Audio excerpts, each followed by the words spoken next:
लेकी हो, एका लेकीची कमेंट आली होती का डिलिव्हरी झाल्यावर काय खायला देते, तर मग मी बनवून दाखवते तुम्हाला. आमच्या टायमाला का असंच आम्ही हाटून खायचो आणि बाजरीचं पीठ खायचो थाटून, नाही तर मग गहू भाडायचो आणि त्याचा सांजा करून खायचो थाटून. आता कसं करायचं हे गरा डिलिव्हरीला मी शिकते तुम्हाला.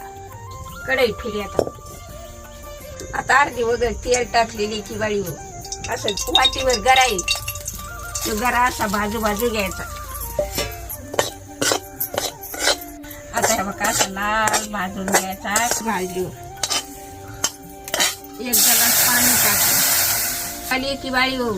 आता उकळी आली पाण्याला, ह्या बघा मी असा गरा सोडी त्याच्यामध्ये आणि ह्या असा हाटू घ्यायचा. आता याला मीठ नाही टाकी.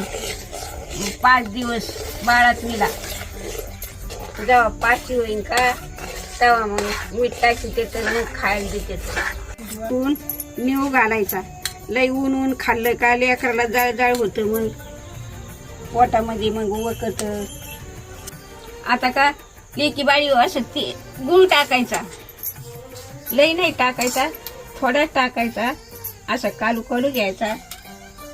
पहिले कढीचे तेल असत, पण आता आपल्याजवळ कायचं कढीचं तेल.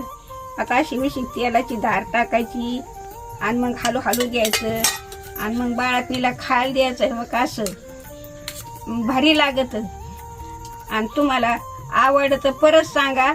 बाजरीच्या पिठाचा आवडतं बाजरीच्या पिठाचा करून दाखवते. लेकराचं पोट शेपरत. दुसरं जर कण्या खाल्ल्या का निबार तर पोट दुखत. चवीला भारी रथ हेच. आणि नाही आवडत तुम्हाला हे तर मग गहू भरडून आणायचे बारीक आणि ते हाटून खायचे. नाही तर मग दुसऱ्या बारीने तुम्हाला बाजरीचं पीठ हाटून दाखीन. त्याचं पण आम्हाला तेच होतं खायला. आम्हाला नव्हते गरे शिरे.